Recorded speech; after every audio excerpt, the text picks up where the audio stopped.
ফুটবলের সব খবরাখবর সবার আগে পেতে এখনই সাবস্ক্রাইব করুন এবং বেল বাটনে প্রেস করুন। ইউরোপীয় ফুটবলে ম্যানচেস্টার ইউনাইটেডের মাঠে অবশেষে বার্সেলোনার জয়ের খরা কাটল। ইংলিশ ক্লাবটিকে হারিয়ে ইউএফএ চ্যাম্পিয়ন্স লিগের সেমিফাইনালের পথে অনেকটুকু এগিয়ে গেল আর্নেস্তো ভালভার্দের দল।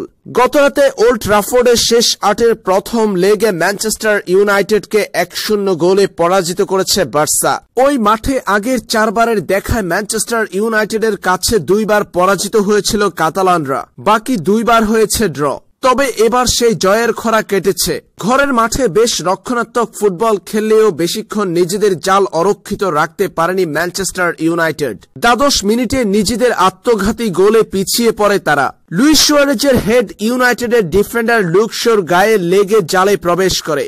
এ সময় অফসাইডের পতাকা তুলেছিল লাইন্সম্যান, তবে ভিএআর এর সাহায্যে গোলের বাঁশি বাজান রেফারি। গোল খাওয়ার পর নিজেদের ঘর সামলাতে প্রতি আক্রমণমূলক ফুটবল খেলা শুরু করে ম্যানিউ।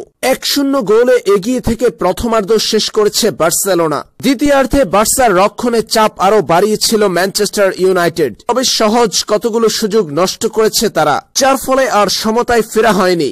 শেষ পর্যন্ত আর কোনো গোল না হলে ১-০ গোলের জয় নিয়ে প্রতিপক্ষের মাঠ ছাড়ে বার্সেলোনা। উল্লেখ্য, আগামী মঙ্গলবার বার্সেলোনার মাঠ ক্যাম্প নুয়ে হবে ফিরতি লেগ।